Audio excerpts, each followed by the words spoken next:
Olá, olá, 4 de dezembro de 2020, confira as principais notícias desta sexta-feira. Vamos falar hoje sobre o levantamento da Fundação Oswaldo Cruz, que mostra que São Luís está entre as capitais com tendência de avanço da Covid-19. Em Caxias, ações do Dezembro Vermelho chamam a atenção para a prevenção da AIDS. A FAPEMA, a Fundação de Amparo à Pesquisa do Maranhão, presta homenagem a pesquisadores do estado, mesmo em tempo de pandemia. Libertadores da América, o Grêmio vence o Guarani de novo e confirma duelo com o Santos. Fique ligado na TV Difusora e tenha um bom dia, Maranhão.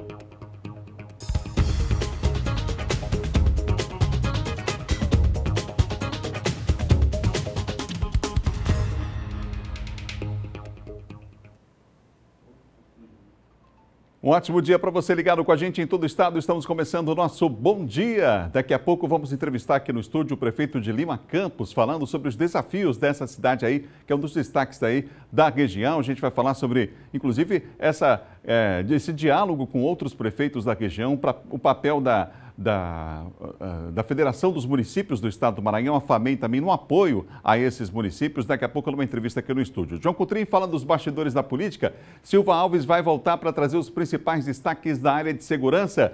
Vamos lá, são 7 horas e 1 minuto. Um ótimo dia para você que nos acompanha na capital e também no interior do estado nesta manhã. Manhã de sexta-feira, a semana está terminando, a semana do último mês desse ano de 2020. Já, informações ao vivo com os nossos repórteres aqui no Bom Dia, trazendo a movimentação da cidade, aquilo que está previsto para o dia de hoje. Hoje é o segundo dia do 10º seminário do Ministério Público, congresso, inclusive, do Ministério Público do Estado do Maranhão. Começou ontem, hoje é o segundo dia. O governador Flávio Dino é um dos palestrantes do dia de hoje e há também a presença de um ministro do Superior Tribunal de Justiça, o STJ, também aqui na capital, que vai fazer uma palestra agora neste evento do Ministério Público, que eu confirmo termina nesta sexta-feira, tá bom? Já a gente vai trazer essa informação para você também aqui no Bom Dia. Vamos falar de esporte porque tem Libertadores da América com o Grêmio. A equipe do Grêmio jogou ontem, segue na competição, vai enfrentar o Santos na próxima fase da Libertadores. Olha, são 7 horas e 2 minutos, 7 e 2. E atenção, hein? Um levantamento divulgado pela Fundação Oswaldo Cruz revela que São Luís tem tendência de avanço da Covid-19. A gente vai saber mais detalhes porque as capitais foram mapeadas e São Luís está entre essas capitais aí com essa tendência. O Eduardo Bueno explica tudo para nós aqui no Bom Dia. Olá, Eduardo, bom dia para você, boa sexta-feira. Olá, Adalberto, uma ótima sexta-feira para você, boa sexta-feira para todo mundo que nos acompanha. Esse anúncio foi feito pela Fundação Oswaldo Cruz, também pelo Ministério da Saúde, anúncio feito ontem. São Luís está entre as 13 capitais em que foi verificado o aumento no número de casos de Covid-19, aliás, o número de mortes pela síndrome aguda grave, que é a doença que também representa aí um agravamento da Covid-19. Essa doença, então, seria a fase mais grave da Covid. E esse aumento, Adalberto, é identificado tanto a curto prazo quanto a longo prazo. Foi analisado, então, entre os dias 22 e 28 de novembro, como é que estava a situação da Covid.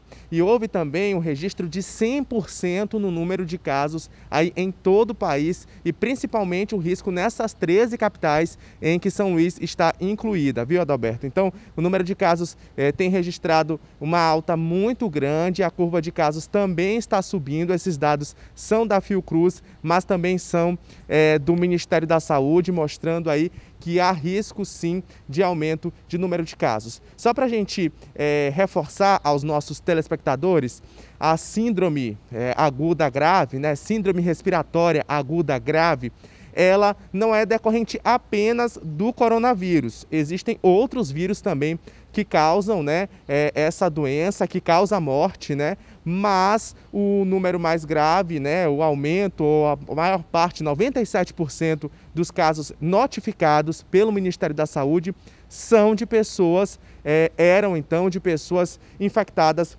pelo coronavírus. Só para você ter uma ideia, só este ano já são 141.351 mortes pela síndrome respiratória aguda grave, né? E em 2019 esse número era muito pequeno, né? Em torno de 3.811 mortes registradas. Então é importante esse alerta feito pela Fundação Oswaldo Cruz e também pelo Ministério da Saúde, para que os cuidados continuem, sejam redobrados, já que os números mostram um crescimento em torno de 100% da segunda quinzena de novembro para a última semana, aliás, da primeira quinzena de novembro para a última semana de novembro. Houve um aumento de 100% de casos. Esses dados são do Ministério da Saúde. Adalberto, eu volto com você.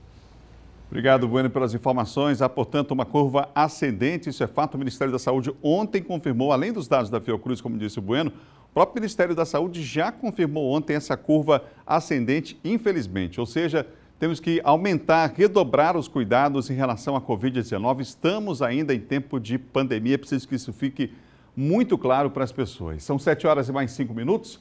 Vamos conferir agora o último boletim da Secretaria de Estado da Saúde com os dados da Covid-19. Aqui na tela para você. Esse boletim foi divulgado na noite de ontem. A gente repassa os números para você em relação aos casos confirmados, 194.320 em todo o estado. O número de casos recuperados agora é 186.224. Os casos ativos são 3.774 e os óbitos somam 4.322, lamentavelmente. Nas últimas 24 horas, o registro de novos casos, 82 em São Luís, 23 na cidade de Imperatriz, a segunda maior cidade do estado, e 332 casos nas demais regiões. Esse é o boletim oficial da Secretaria de Estado da Saúde com os números da Covid-19. A gente continua falando de saúde porque dezembro é o mês de luta contra a AIDS, você sabe, né? Durante todo o mês, várias atividades vão acontecer para chamar a atenção para a prevenção da doença. Lá em Caxias, na região leste maranhense, a população aprovou uma ação no mercado da cidade. Vamos ver. Em Caxias, o Centro de Testagem e Aconselhamento, CTA, está realizando ações em vários pontos da cidade através do Dezembro Vermelho. E a intenção do CTA é justamente a campanha com o objetivo de reduzir o índice de contaminação. A HIV está aí, Caxias é a quarta cidade do Maranhão em quantidade de casos de AIDS, qualquer pessoa pode pegar. O objetivo é chamar atenção para as medidas de prevenção, assistência, proteção e promoção dos direitos das pessoas infectadas com o vírus. A ação foi voltada para funcionários e clientes aqui do Mercado Central, que tiveram a oportunidade de fazer 4 testes rápidos, incluindo o do HIV. HIV, sífilis, hepatite B e C, que são as hepatites virais gravíssimas. De acordo com o administrador do Mercado Central, esta já é a 5ª ação desta natureza realizada no local e vem somar para a melhoria de saúde dos participantes. Porque a gente entende que essa campanha é muito importante para a saúde da população caxiense. Tanto funcionários do Mercado Central quanto os clientes que foram às compras aprovaram a iniciativa do CTA. Muita gente não entende, mas é bom. É bom você estar por dentro, saber como é que está a sua saúde. E a gente está sempre com as portas abertas aqui para o CTA. É muito importante para todos nós fazer essa prevenção, com certeza. E hoje aqui não tem custo nenhum, é tudo grátis. Então essa campanha é maravilhosa. A gente continua com informações do interior do estado. Em Imperatriz, o Corpo de Bombeiros está oferecendo um curso em que dá detalhes, por exemplo, de como deve ser feita a vistoria em estabelecimentos que comercializam, por exemplo, o gás de cozinha. A gente vai ver agora na reportagem. No quartel, os alunos recebem as orientações do professor, o capitão Cleto, e do major Isael. A equipe de alunos, em um estabelecimento, acompanharam de perto as normas de segurança se estão sendo cumpridas. Da teoria à prática. Placas, sinalização, extintores, mangueiras, alarmes, são itens que fazem parte do curso onde os bombeiros estudam sobre as diversas normas de segurança e sobre técnicas de vistoria em qualquer tipo de estabelecimento. Por exemplo, este aqui onde nós estamos, que é uma revendedora de gás de cozinha. Nós recebemos uma visita do Corpo de Bombeiro para ficar sempre adequado às normas de segurança a nível de incêndio, de qualquer tipo de curto-circuito, elétrica, hidráulica. Então, eles sempre acompanham e fazem um trabalho excelente aqui no hotel. O aluno e sargento Jairã fez o teste com a mangueira, a avaliação da força da água, a metragem da mangueira e também o alcance em caso de incêndio foram avaliadas. Tão importante quanto o combate ao próprio incêndio. Aqui é a prevenção, né? A gente vai evitar que aconteça o incêndio para que haja perda de vidas, né? Perda de patrimônio. É muito importante. Foram 10 alunos sargentos do 3º Batalhão do Corpo de Bombeiros Militar de Imperatriz que se envolveram diretamente no curso. Uma turma que vai estar qualificada para atuar em estabelecimentos na cidade. A gente está com essa turma aí, né, desse pessoal fazendo esse curso, esse estágio. Hoje a gente vai fazer a parte prática, né? Demonstrar com ele como é que é a real situação num prédio, né? A gente veio nesse estabelecimento para mostrar para ele o que é que eles devem anotar, o que é que eles devem cobrar numa vistoria quando uma situação dessa e quando ele estiver na rua fazendo vistoria. É preciso ter uma atualização constante, porque a legislação vai se atualizando também. E aí nós fazemos esse curso para nivelar todo mundo e para eles cumprirem o que está na legislação e nas normas pertinentes aí na segurança contra incêndio e pânico. São 7 horas e mais 10 minutos, 7h10. A gente vai agora ao vivo à Imperatriz com o Geisel Nascimento, que tem o destaque do dia, o destaque desta sexta-feira. Olá, Geisel, bom dia. Bom dia, Adalberto. Bom dia para você, bom dia a todos acompanhando a nossa programação neste exato momento. Hoje, sexta-feira, 4 de dezembro, a gente destaca já na nossa participação que houve uma tentativa de homicídio às margens do rio Tocantins. De acordo com a Polícia Militar, um homem identificado apenas por Leandro estava embaixo da ponte Dom Afonso Felipe Gregory, às margens do rio, quando ele encontrou um outro homem que não foi identificado ainda, atingiu Leandro com 5 facadas. De acordo com as informações da PM, Leandro estava preso e foi colocado em liberdade. E no momento de lazer, de distração, ele encontrou um desafeto que desferiu aí essas facadas que tentou matá-lo. Leandro foi socorrido pela SAMU em estado grave e foi encaminhado ao hospital Socorrão. Olha, Adalberto, houve um assalto a um veículo no setor da Beira Rio ontem à noite. Um homem que não teve a sua identidade revelada, natural de Parauapeba, no estado do Pará, estava no setor da Beira Rio também no momento de tranquilidade, de lazer, quando foi abordado por um outro homem com uma faca. Deu voz de assalto e levou aí a Hilux novinha, sem placas, da cor preta. Segundo a Polícia Militar, o criminoso ainda não pode ter saído daqui de Imperatriz. Então, as barreiras da Polícia Militar e da Polícia Rodoviária Federal já foram acionadas. E a Polícia Militar também pede o apoio da população, ligando para o 190, para quem tiver qualquer informação dessa Hilux nova, sem placa, da cor preta.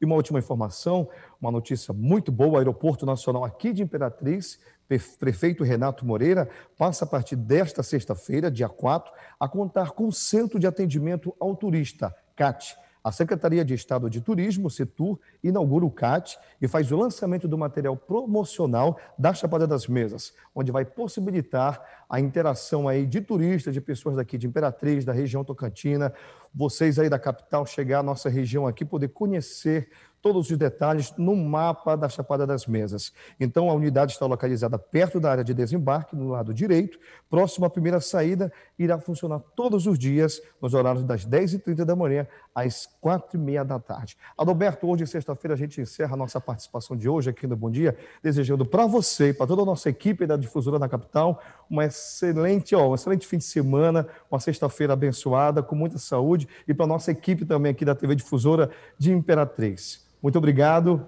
e até a próxima. Obrigado, Geisel. Ótima sexta-feira para todos. São 7 horas e 13 minutos. No próximo bloco termina hoje o Congresso Estadual do Ministério Público. E você vai ver também, Silva Alves vem aí atualizando os principais assuntos da área de segurança. O Bom Dia volta já já, depois do intervalo, um instante só.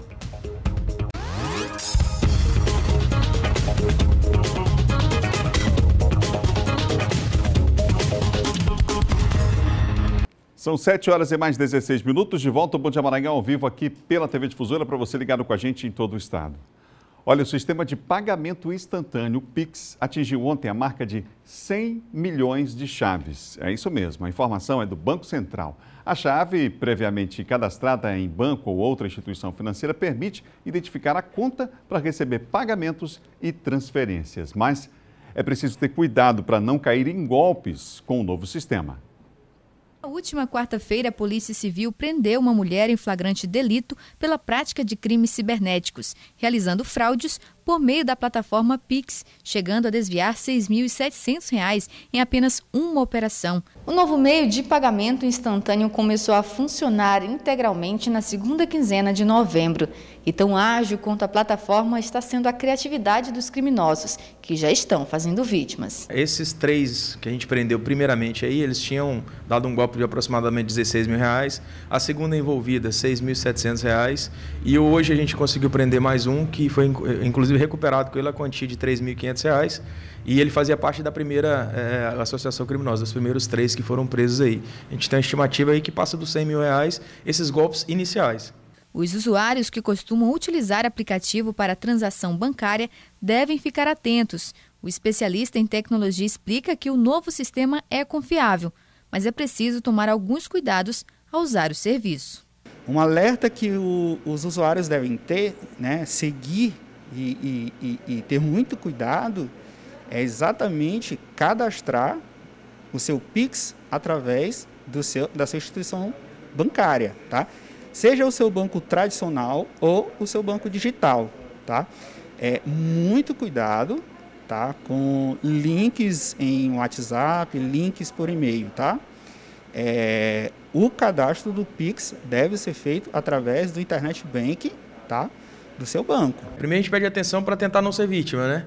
Agora, sendo vítima, aí a gente pede para imediatamente vir até a delegacia, fazer um boletim de ocorrência ou até através da própria delegacia online, aí, fazendo esse boletim de ocorrência e procurar a autoridade policial para informar se tem algum dado de para onde esse valor foi, de qual conta bancária foi a destinatária, para a gente tentar a investigação e localização dessas pessoas aí. A gente continua falando de segurança, agora com a participação de Silvan Alves.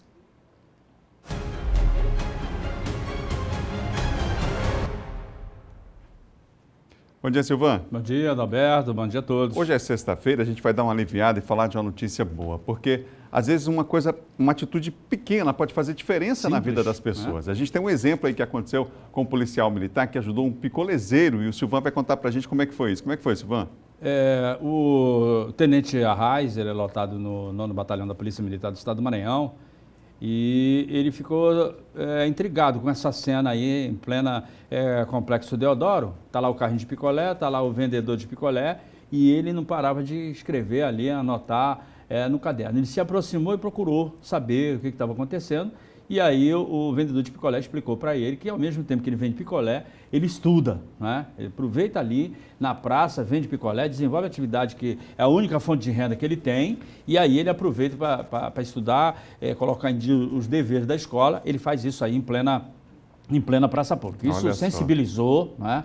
Ele às vezes não tem nem dinheiro, Adalberto, de vir da área Itaquibacanga, que é o local onde ele mora, né, para vir trabalhar, para vir vender o picolé. E, para você ter uma ideia, ele não tem nem mesmo um aparelho de telefone celular. A grande dificuldade agora, que depois que o tenente Arraes fez esse vídeo, viralizou na internet e se dispôs, né, a pagar o curso para ele, esse é o primeiro avanço foi esse aí, o próprio policial oferecendo para pagar o curso para ele. E aí depois desse vídeo aí, apareceram vários cursos, né, várias empresas. Qual é o sonho dele, Silvan? Ele sonha em se formar, né? Ele sonha em engenharia, ele pensa também em ser um profissional da área do direito, então ele tem vários sonhos, né? Então agora a dificuldade que essas empresas estão tendo é localizar, entrar em contato com ele, só tem um telefone, parece que é um telefone que é a mulher dele que usa esse telefone, e aí foi preciso também mobilizar, o próprio tenente se mobilizar para poder viabilizar esse contato de vários cursos, várias empresas que se dispuseram agora a ajudá-lo. As portas se abriram, né? Que bom, e as pesas reconhecendo o esforço dele, porque você vê, é muito esforço. Vai longe, com esse esforço ele vai longe. O esforço dele é muito grande, né? Ele passa o dia ali, né? É um exemplo, né? Isso, é um exemplo, porque a gente mesmo se depara no dia a dia com vários exemplos de pessoas que têm as condições necessárias para estudar e aí não querem. E esse aí, né, tem toda a dificuldade que ele poderia, né, não seguir o caminho de estudar, mas ele trabalha e tem a opção também de estudar ali no mesmo local de trabalho. Interessante, veio um exemplo, verdade, nessa sexta-feira, um bom exemplo para a gente se encerrar a semana. Silvan, agora vamos falar de uma operação da Polícia Federal para desarticular uma associação criminosa que tentava extorquir o prefeito de São José de Ribamar, é isso? É isso. Foram 3 mandados de prisão e foram cumpridos também 7 mandados de busca e apreensão. Essa quadrilha, de acordo com a Polícia Federal, ela é comandada pelo Josival, que é o conhecido Pacovan, né, que já teve passagem, já tem outras prisões, pelo mesmo tipo de crime, no caso agiotagem. O prefeito, né, o Eudes Sampaio, que está terminando o mandato dele agora, lá em São José de Ribamar, ele ficou assustado porque eles queriam receber uma verba aí da área da educação, são recursos federais destinados para a Prefeitura de São José de Ribamar, algo em torno de R$1.300.000, que seria o dinheiro que eles queriam receber, sendo feito o repasse da área da saúde. E aí, como o prefeito está encerrando o mandato, ele não tinha condição de fazer esse pagamento, fazer esse repasse, eles queriam 30% desse dinheiro, que o prefeito alega que eles argumentam que eles teriam intermediado a liberação desse recurso federal e coisa e tal. Mas, na verdade, a Polícia Federal desconfia, e a investigação tem andamento, de que, na verdade, a história é outra, que foi dinheiro emprestado de agiotagem e que agora estavam cobrando esse dinheiro, essa dívida, através de recursos públicos. Ele foi preso, é prisão preventiva, decretada pela Justiça, e já estavam praticamente dentro da casa do prefeito. 3 desses indivíduos lá, porque queriam que ele fizesse o pagamento, que ele efetuasse o pagamento, e aí o prefeito, assustado, pegou e foi à Procuradoria-Geral da República, e a Procuradoria-Geral da República acionou a Polícia Federal.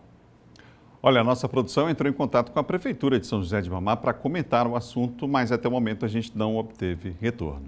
Silvan, bom final de semana em casa, ainda estamos em tempo de pandemia. Pois é, respeitando as regras, né? É isso, Adalberto. Bom dia. Até segunda, Silvan. Até segunda. Bom dia. Silvan Alves, que apresenta aqui o Bandeira 2 de segunda a sexta aqui na TV Difusora, hein? É hora de conferir o nosso giro de notícias. O Senado Federal aprovou um projeto de lei que define a priorização dentro da população brasileira para a vacinação contra a Covid-19. Segundo o projeto, os grupos mais vulneráveis ao vírus devem ser priorizados na vacinação contra a doença de acordo com parâmetros científicos estabelecidos. De acordo com o projeto de lei, a vacina será oferecida de maneira gratuita à população. Segundo informado pelo Ministério da Saúde, estão mais vulneráveis à Covid-19 pessoas idosas e pessoas com condições médicas preexistentes como pressão alta, doenças cardíacas e doenças pulmonares. De acordo com a Secretaria de Estado da Saúde, o Maranhão aguarda a definição de um cronograma do Ministério da Saúde para executar plano de vacinação contra a Covid-19. Ainda não há um prazo determinado. Vale ressaltar que o Ministério da Saúde ainda não definiu qual vacina será distribuída no país, mas que atualmente há uma possível negociação com a AstraZeneca. A Câmara dos Deputados aprovou nesta quinta-feira a medida provisória que criou o programa habitacional Casa Verde Amarela. Lançado em agosto, o novo programa é uma reformulação do Minha Casa Minha Vida, com foco na regularização fundiária e na redução da taxa de juros para aumentar o acesso dos cidadãos ao financiamento da casa própria. A matéria segue para análise no Senado. Os mais de 35 milhões de beneficiários do Instituto Nacional do Seguro Social já podem checar a data de depósito dos benefícios ao longo de todo o ano que está chegando. Como de costume, os depósitos seguirão a mesma sequência de anos anteriores. Para aqueles que recebem um salário mínimo, os depósitos referentes a janeiro serão feitos entre os dias 25 de janeiro e 5 de fevereiro. Segurados com renda mensal acima do piso nacional terão seus pagamentos creditados a partir de 1º de fevereiro. São 7 horas e 25 minutos, é hora de fazer aquela pergunta, será que vai chover? Vamos para a Imperatriz com imagens ao vivo, é o clima.com, imagem ao vivo de Imperatriz nesse momento, olha só, as margens aí do rio Tocantins, hoje Imperatriz, céu parcialmente nublado, possibilidade de chuva isolada à tarde, hein?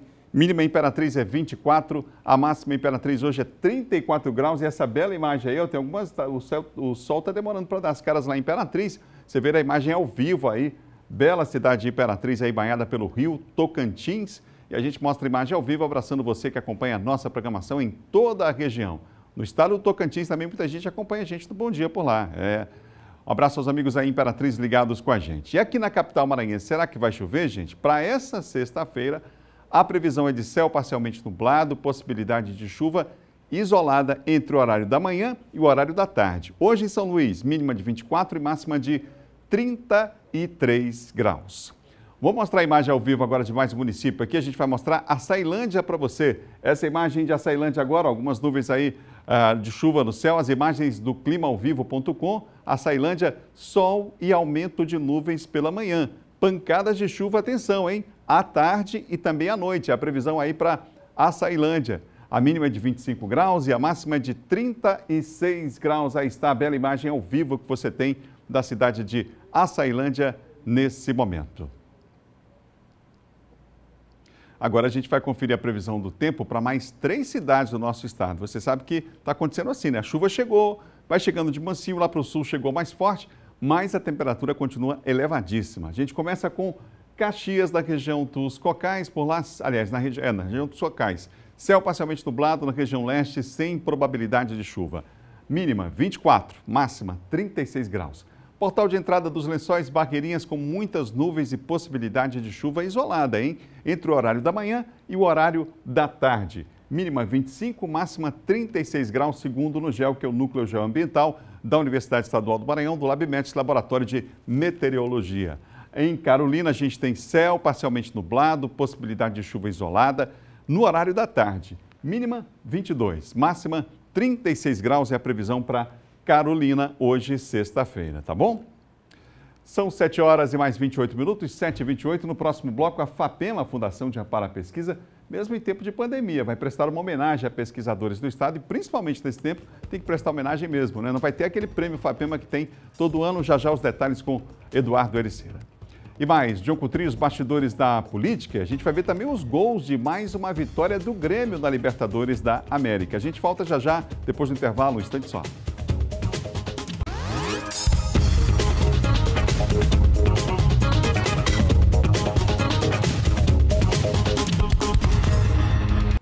São 7 horas mais 31 minutos, 7h31, estamos ao vivo para todo o estado aqui pela TV Difusora. Aqui no estúdio eu recebo o prefeito de Lima Campos, Jailson Alves, uma das lideranças políticas do Médio Mearim. Ele está encerrando sua administração no município e fez, inclusive, a sua sucessora, Dirce, com mais de cerca de 66% dos votos. Prefeito é o nosso entrevistado hoje aqui no estúdio. Prefeito, bom dia. Bom dia. Bom dia a todos. Prefeito, além desse balanço, né, do município, que é natural no final de um mandato, principalmente como esse, num tempo difícil como nós vivemos de pandemia, é importante lembrar, e até por justiça, alguns municípios que têm várias práticas positivas. A gente essa semana recebeu aqui um secretário de Educação do município falando sobre isso, ou seja, que seja criado, por exemplo, um banco de boas práticas. O senhor entende que é assim também? Ou seja, é possível que a população se beneficie a partir dessa informação que circula e que faz com que a vida das pessoas realmente seja melhorada a cada dia? Com certeza. Muito bom. Assim, nós temos feito isso em Lima Campos, né? A cidade hoje, ela vive um clima onde as pessoas têm todo o acesso, né? Todo o acesso à nossa pessoa. O prefeito é aquele que atende, né, as pessoas na prefeitura, né? Hoje mesmo, para chegar aqui no estúdio, foi bem complicado porque tive que sair ontem, tarde da noite, da cidade de Lima Campos, a gente recebendo as pessoas para que a gente possa trocar essas informações, né? A gente possa ouvir mais a população. E essa troca de boas práticas com outros gestores, que a gente possa levar, sabe, o que está dando certo na cidade de Lima Campos para outras cidades e de outras cidades para Lima Campos, é muito importante. Eu tenho feito isso. Isso independe da questão partidária, inclusive, independe, né, prefeito? O que é bom a gente tem que copiar, o que é bom a gente tem que adaptar à administração, e isso a gente tem feito. Eu não vejo essa questão da bandeira partidária, não. Nós vamos, o que importa é trabalhar em prol da população. O senhor fez a sua sucessora com quase 66% dos votos lá. O senhor entende que isso é uma aprovação das pessoas do município, a sua administração? O que o senhor entende que foi fundamental para esse resultado? Olha, lá em Lima Campos nós fazemos política e campanha de casa em casa. Nós visitamos as residências da nossa população e a Dirce, ela é uma pessoa que está há 7 anos e 11 meses em Lima Campos. Eu trouxe ela para trabalhar comigo. Ela é sobrinha da minha esposa. E ela não é política, não fazia política, nunca teve nenhum cargo, né, político na cidade de Lima Campos, nem em lugar nenhum. Lima Campos sempre me deu uma credibilidade muito grande. Nós temos a confiança da população e nós temos feito um trabalho onde as pessoas reconhecem, né, e aprova o nosso trabalho. Você tem uma ideia, na campanha, mesmo na campanha, as pesquisas mostravam nossa aprovação com 95%. Quer dizer, o adversário, ele não vota, mas ele aprova, mesmo na campanha, né? Onde tem uma briga. E eu sempre consultei as pessoas, e muito antes da pré-campanha, a gente fez pesquisa qualitativa para perguntar o que a população desejava, e a população desejava, 62% já dizia que votaria no candidato do Jailson, independente do nome. Independente da pessoa, sem nome, no escuro, votaria. 62% da população aprovava um candidato que fosse indicado por mim. E o nosso grupo político se reunimos e decidimos colocar uma pessoa da extrema confiança do prefeito, né, para que lançasse ela candidata. Então, eu perguntava, mesmo na campanha, para as pessoas, o porquê que você já tem o cartaz, você já tem o adesivo da candidata, você já conhece ela? Eles diziam, não conheço. Eu não conheço a sua candidata, nunca vi, mas eu confio no senhor. Eu sei que você não colocaria uma pessoa para ser prefeita de Lima Campos que não fosse continuar o seu trabalho. Prefeito, esse ano, a gente falava sobre isso ainda há pouco, um dos grandes desafios dos gestores foi a questão da saúde. Aliás, no mundo inteiro, né? A gente está num tempo de pandemia ainda.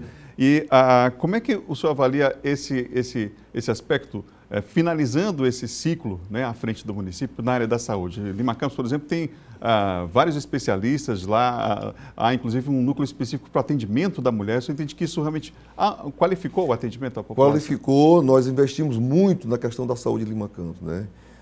Lima Campos nós fazemos cirurgias eletivas que é só em cidade grande. Em Lima Campos, graças a Deus, nós temos médicos lá, o nosso médico Aristóteles, que é uma referência, né, na nossa região. Toda semana são 14, 20 cirurgias que é feita em Lima Campos. E os serviços, né, nós construímos o Centro de Saúde da Mulher, com inclusive mamografia, né, que na região nós não temos nenhum mamógrafo, e nenhuma prefeitura, né, Lima Campos tem. Então, a gente avançou muito na questão da saúde de Lima Campos. Há, às vezes, na administração, uma preocupação, claro, com o município sede, mas muitas vezes a zona rural, né, os povoados, eles são esquecidos, né? Essa realidade mudou lá em Lima Campos, prefeito? Não, no nosso caso... Que dados o senhor tem concretos sobre isso? Não, no nosso caso, Lima Campos, a nossa zona rural, para você ter uma ideia, a zona rural de Lima Campos é 90% asfaltada. Todos os povoados, com Meio-Fio, Sarjeta, posto de saúde, praças, entendeu? Então, toda a atenção que é dada na sede do município é também feita na zona rural. Rede de água também foi melhorada lá? Todos os povoados com água, quem banca essa água é a prefeitura, entendeu? O cidadão ele não paga nenhum real, nada por ter água em casa na torneira. Então, é a prefeitura que faz todo esse trabalho e todos os povoados nossos têm água distribuída. A agricultura familiar foi reforçada lá, a gente sabe da própria vocação do município, né? Nós fizemos um trabalho muito forte na agricultura familiar, nós temos uma feira e essa feira é a prefeitura que traz o produtor, que faz toda a estrutura, né? Essa feira ela é colocada numa praça e nós construímos um mercado, que é uma referência, um mercado municipal da agricultura familiar. Esse mercado é climatizado, tem uma praça de alimentação, com iluminação de som, propaganda na cidade inteira. Então, nos dias de feira da agricultura familiar, é sucesso, é lotação garantida. Todos os produtores, eles são trazidos pela prefeitura, eles são trazidos para esse mercado e levados de volta, tudo por conta da prefeitura. Na área da educação, eu tenho aqui dados, por exemplo, sobre a aquisição de 11 ônibus escolares, a construção de 2 escolas dignas. É um novo tempo lá no município? É um novo tempo e, assim, foi levado pelo governo do estado duas escolas dignas, mas a prefeitura reformou e ampliou todas as escolas. Na zona rural, inclusive? Na zona rural, inclusive, com escolas climatizadas, né? Tudo isso com recurso próprio da prefeitura. Prefeito, o apoio da FAMEM foi importante? Tem sido importante aos municípios aqui do estado? Muito importante. O Erlânio é um parceiro, um amigo, uma pessoa que é presente, sabe, com os prefeitos. A estrutura que a FAMEM montou para a gente em Brasília nos dá um suporte muito grande para que a gente possa ter uma facilidade, né, de estar em Brasília, nos ministérios, e esse apoio a FAMEM tem dado para os prefeitos. Prefeito, obrigado por essa entrevista ao vivo para todo o Estado aqui na TV Difusora, viu? Estamos obrigado. Aqui. Um prazer sempre. Bom dia, Maranhão. Obrigado. Obrigado. Olha, a Secretaria Estadual de Meio Ambiente encerrou uma série de audiências públicas para tratar de recursos hídricos. Um desafio, inclusive, para os próximos gestores municipais. Vamos ver na reportagem? O Maranhão é formado por 12 bacias hidrográficas e as 12 foram debatidas durante as audiências públicas, culminando com a realização de mais um encontro na capital São Luís. As audiências aconteceram em todas as regiões do estado e servirão como base para a elaboração de um projeto de lei que deve ser aprovado na Assembleia Legislativa e encaminhado ao Executivo Estadual. Um plano dessa natureza, ele é construído da forma técnica, às vezes inclusive com base científica, mas também trazendo conhecimento da população, conhecimento tradicional. O plano estadual que vem sendo elaborado deve estar em consonância com o Plano Federal de Recursos Hídricos que já existe, com ações previstas para os próximos 20 anos dentro da área, com o saneamento básico e a preservação ambiental. Durante as audiências foram montados comitês de estudos estratégicos nos municípios maranhenses. Órgãos de fiscalização, a exemplo do Ministério Público, acompanham o cumprimento das leis ambientais, mas é preciso o engajamento da sociedade nesta luta. O cidadão ele não pode ficar apenas cobrando, apenas exigindo, isso é importante, mas não pode ficar apenas nisso, tem que ser participativo, né? Então, muitos dos problemas ambientais podem ser minorados com uma mudança de consciência do cidadão, somando a isso as ações governamentais para que a qualidade de vida possa melhorar. Você ligado no Bom Dia Maranhão nesta manhã de sexta-feira. Olha, esse ano com a pandemia não haverá entrega do Prêmio FAPEMA, aquele prêmio tradicional, como vem acontecendo todos os anos, né? Mas os pesquisadores e vencedores do prêmio da Fundação de Amparo à Pesquisa do Maranhão, nas edições de 2005 ao ano passado, 2019, vão ser homenageados. E essa homenagem acontece nesta sexta-feira. Quem tem os detalhes para nós é Eduardo Ericeira, que está com a gente aqui ao vivo. Eduardo, bom dia. Olá, Adalberto. Muito bom dia a você, bom dia a todos que acompanham o Bom Dia Maranhão. E aí a gente comprova, né, em meio à pandemia, a gente comprova o quanto a ciência é importante, a valorização da ciência é importante. E o Prêmio FAPEMA vai acontecer, como você disse, Adalberto, por conta da pandemia, de forma remota, solenidade acontecendo hoje às 19 horas, e homenageando essas pessoas que promovem estudos, promovem pesquisas, esses cientistas, o que é super importante valorizar essas pessoas que fazem esse tipo de trabalho. Eu estou aqui com o André Santos, que é presidente da FAPEMA, que vai falar um pouco mais sobre esse planejamento, essa organização. André, a solenidade acontecendo hoje, 19 horas, é uma forma, né, de homenagear essas pessoas, mesmo em meio à pandemia, acontecendo inclusive de forma remota, não é isso? Muito bom dia. Bom dia a todos da Difusora. Isso, a gente resolveu fazer essa organização, mesmo em tempos de pandemia. A gente precisa valorizar os cientistas, pesquisadores maranhenses que fazem ciência, né? É uma honrada homenagem, né? Então não é o natural, o normal do que a gente faz normalmente com o Prêmio FAPEMA, né? Que são mais categorias. Esse ano é uma homenagem aos premiados dos últimos anos, de 2005 a 2019, que será de forma virtual hoje às 19 horas, através do nosso canal do YouTube. E como é que foi feita essa seleção? Quantas pessoas concorrem? Quantas categorias estão concorrendo? Bom, são 3 categorias especificamente, né? Jovem pesquisador, pesquisador sênior e mais premiados. Nós pegamos todos aqueles que foram premiados ao longo dos últimos anos, de 2005 a 2019. Existem 8 pessoas concorrendo por categoria e os pesquisadores ou a comunidade maranhense de modo geral pode acessar nosso site da FAPEMA, também o Instagram, na bio do Instagram, e votar naquele que você achar que é o mais pertinente. Você pode acessar, clicar no currículo, analisar o currículo do pesquisador dentro da categoria, ver o que ele já fez, ver os prêmios que ele já ganhou e aí fazer a votação que vai ser encerrada hoje às 18 horas. Então, a votação ainda está em aberta até às 18 horas e o prêmio acontecendo às 19 horas de forma remota. Quem quiser poder acompanhar aí a premiação, essas homenagens, vai poder acessar como? Bom, a gente vai encerrar às 18 horas, então está aberta realmente a votação, como eu falei, no nosso site da FAPEMA e no Instagram. às 19 horas com a solenidade de abertura, com algumas autoridades e com todos os pesquisadores que estão concorrendo. Todos podem acompanhar pelo nosso YouTube, então é só digitar YouTube FAPEMA e aí você vai achar o link para poder acessar e acompanhar essa grande homenagem aos pesquisadores maranhenses que fazem ciência e, como você falou, mais do que nunca está provado que a ciência é importante em nossa sociedade nesses tempos de pandemia. Pois é, André, só para encerrar, como eu falei na abertura, é uma forma de homenagear, prestigiar essas pessoas e a gente vê aí, em meio à pandemia, quanto que a ciência é importante, quanto que valorização, estimular a pesquisa, estimular o estudo, estimular a ciência, a pesquisa científica é importante de ver num momento como esse, mas isso é para todo momento, é para todo ano, é para todo momento, não é isso? Sim. A FAPEMA, ela, ao longo dos anos, lança editais que são relevantes para pesquisas, tanto com bolsas quanto para auxílio financeiro. Esse ano, inclusive, nós lançamos editais específicos para combate à Covid, né? Para bolsistas que atuaram à frente de combate à pandemia e outros de auxílio financeiro para pesquisas durante a pandemia e após a pandemia. Quer dizer, enquanto persistir ou então tiver esse vírus persistido na sociedade, né? Existem pesquisas que nós financiamos, assim como o governo federal e outras fundações do Brasil, para atuarem de como combater a Covid. Ok, André, muito obrigado. Então, só reforçando, 19 horas acontecendo a solenidade. Ainda está aberta a votação, quem quiser votar aí, são 8 pessoas que estão concorrendo, quem foi mais premiado durante esses últimos anos. A gente volta com você, Adalberto Melo. Obrigado, Eduardo, pelas informações. Parabéns à FAPEMA pela iniciativa. Nós vamos falar de política agora com a participação do nosso colunista John Coutrin.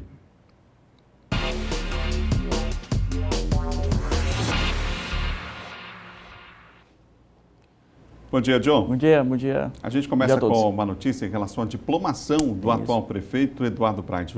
A Justiça Eleitoral determinou, vai ser ainda agora esse mês? Esse mês, dia 17, Adalberto, a diplomação no auditório do Fórum Desembargador Sarney Costa, às 16 horas. Então, do atual prefeito e dos vereadores. 31 vereadores e suplentes nesse evento que acontecerá de forma só com a presença deles, né, Adalberto? Porque, claro, diante das restrições da pandemia de Covid-19, do coronavírus, é uma medida de segurança, medida sanitária, e dessa vez, portanto, apenas a presença do prefeito eleito Eduardo Braide, da vice, e dos 31 vereadores e suplentes que estarão nessa solenidade de diplomação no dia 17, às 16 horas. E para quem, claro, pergunta como é que eu vou poder acompanhar? Você vai poder acompanhar pelo YouTube do Tribunal Regional Eleitoral do Maranhão, que transmitirá ao vivo essa solenidade. Aí, Adalberto, o que é a diplomação? A diplomação é uma espécie de certificado, né? Certifica o candidato e que ele alcançou o número de votos necessários, né, para galgar o cargo. Né, é o reconhecimento formal, né, reconhecimento, do que veio das urnas, né? Exatamente. Então, que está apto a assumir o cargo. Faz parte do rito. Né? Faz parte do rito, que ele recebeu o número de votos necessários para, portanto, ser eleito. Então, essa certificação, essa diplomação, todos os anos é feita, sempre no mês de dezembro, Adalberto, só que esse ano é um ano atípico, é um ano em que nós estamos aí ainda com a pandemia, casos aumentando, número de Covid-19, inclusive aqui no Maranhão, que o estado está em estabilidade, mas é sempre importante tomar esses cuidados, evitar essas aglomerações. Então, no dia 17, 4 da tarde, está marcada essa diplomação e você poderá acompanhar através das plataformas digitais, especificamente o YouTube do TRE. Ô John, o governador Flávio Dino quer uma frente contra o presidente Jair Bolsonaro com a experiência do Lula, o Ciro e a juventude do Boulos e da Manuela. Vai ser difícil juntar todo mundo. Vai ser, exatamente. Bem observado. Vai ser fácil, não. Isso é difícil, viu? Isso é difícil juntar todo mundo nessa frente ampla que o governador Flávio Dino chama, né? Frente progressista e, claro, com todos esses atores aí, acho que não é muito fácil. Até porque essa semana houve algumas polêmicas, né, Adalberto? O próprio Ciro Gomes, fez algumas críticas, não uma crítica no sentido aí de desconstruir a unidade à frente, mas ele não gostou muito do governador Flávio Dino ter ido votar com aquela camisa do Lula, não é? Ele até disse que o governador, aliás, o grupo perdeu a noção da realidade, mas depois o governador Flávio Dino, de forma muito sensata, disse que não respondeu o Ciro, e o Ciro também depois acabou, né, revendo sua fala. O que acontece? Ontem, o Fernando Haddad, ex-presidenciável do PT, deu uma entrevista, né, e disse que o Ciro deve ser candidato com partidos da centro-direita, né, que não tem como ele agregar aqui na esquerda. É claro que isso provocou um frisson muito grande e o governador Flávio Dino saiu em defesa. Não, pelo contrário, a gente não pode afastar as pessoas, né? Esse tipo de declaração afasta. Dizer que o Ciro vai ser candidato do centro, da direita, com outros partidos, inclusive democratas. Então o governador deu uma entrevista também ontem e disse que não se pode, assim como não se pode fazer uma frente dessa, né? Deixar o PT e o Lula de fora, também não pode deixar o Ciro Gomes de fora desse grupo. Assim como o PDT e o PSB. A gente sabe que hoje o PDT e o PSB estão formando aí um bloco, né, que chama de Cinturão do Nordeste, já que foram dois partidos que elegeram prefeitos de capitais, estavam unidos em muitas cidades e o próprio governador Flávio Dino entende que não é importante deixar eles se afastarem, né? É bom estar aqui nesse grupo de esquerda e por isso essa declaração ontem. Então ele fez referência ao Lula, que é importante. Não se pode deixar, segundo o governador Flávio Dino, os experientes de fora, Adalberto, né, como o Ciro e o Lula, e também é importante agregar, como você falou no começo, a juventude da Manuela e também do Guilherme Boulos, que obtiveram votações expressivas em Porto Alegre e em São Paulo. Né, os dois, o próprio governador avalia, o governador Flávio Dino entende que foram votações expressivas e que eles dois devem participar também. Falou em prévias, né, que é importante fazer uma prévia, né, fazer uma consulta, quem tiver melhor nas pesquisas, quem agregar mais, deve ser o candidato desse grupo.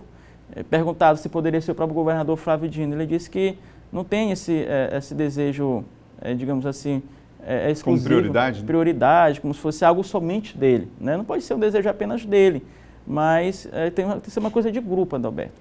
Porque o próprio governador do Maranhão fala o seguinte, né? Ele entende que é importante juntar PSB, PDT, PSOL, né? PCdoB, PT, para tentar, pelo menos, levar um candidato a presidente da República para o segundo turno. Porque se ficar, por exemplo, Ciro Gomes sai candidato pelo PDT com apoio do PSB. Aí do lado do PT sai Fernando Haddad ou Flávio Dino com apoio do PSOL. Divide. Aí, ou seja, o presidente Bolsonaro praticamente tem uma vaga no segundo turno e a outra seria de quem? Do centro, né? Desse centro aí que nós temos aí, por exemplo... falar isso, que foi reforçado, inclusive, que foi reforçado nessa última eleição, né? Fez várias capitais, partidos cresceram, PP, o DEM... Então, nós temos três frentes aí. A extrema-direita, do presidente Jair Bolsonaro, o centro, representar, como você falou, que fortaleceu bastante, né? O centro que está fora dessas extremidades, da polarização, desse radicalismo, que hoje poderia ter o Dória, o Moro, ou Luciano Huck, né? Como possíveis candidatos. E do lado aqui da esquerda, da centro-esquerda, nós temos aí o próprio Ciro Gomes, poderia ser o candidato, ou alguém do PT, ou o governador Flávio Dino. Então são três frentes. Então é por isso que é importante juntar, para que não haja no segundo turno, Adalberto já imaginou, a extrema-direita com o Bolsonaro e o centro. E como é que fica a esquerda? Ficaria de fora.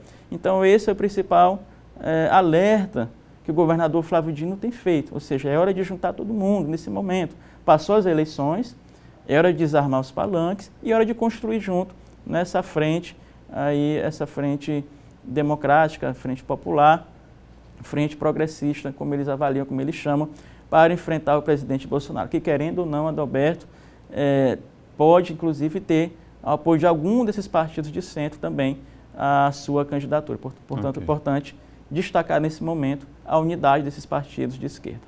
Obrigado, viu, John? Até segunda. Até segunda-feira. John Coutrinho, nosso colunista de política aqui do Bom Dia Maranhão.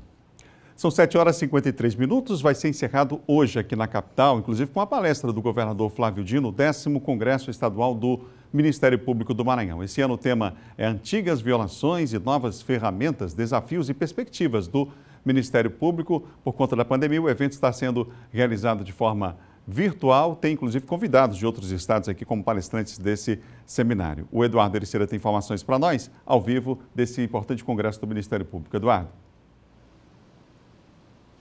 Pois é, Adalberto, a gente falava agora há pouco, né, sobre essa premiação da FAPEMA, assim como também vai acontecer esse evento do Ministério Público, um evento importante também de forma remota, claro, por conta da pandemia. A transmissão vai ser por meio do canal do YouTube do Ministério Público aqui do Estado do Maranhão, o canal oficial do MP-MA pelo YouTube. Vai acontecer essa transmissão aí do 10º Congresso Estadual do Ministério Público, que tem como tema este ano Antigas Violações e Novas Ferramentas, Desafios e Perspectivas do Ministério Público.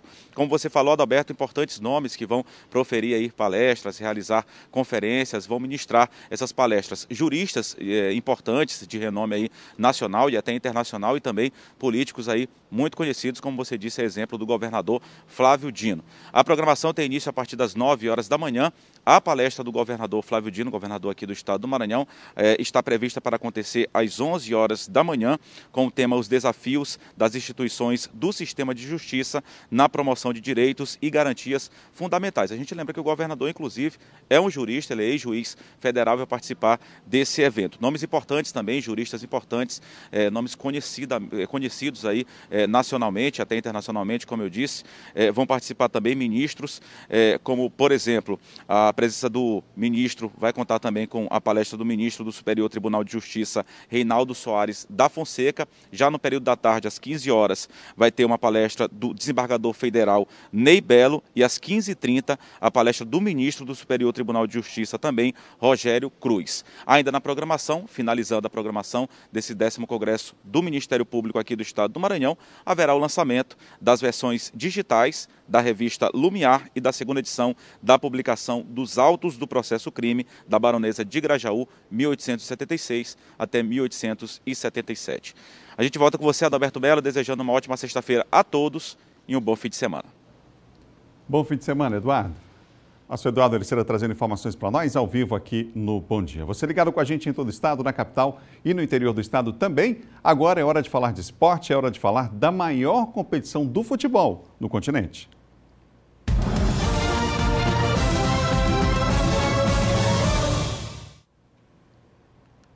E o Grêmio venceu novamente o Guarani e confirmou o duelo com o Santos nas quartas de final. Vamos ver as imagens do jogo?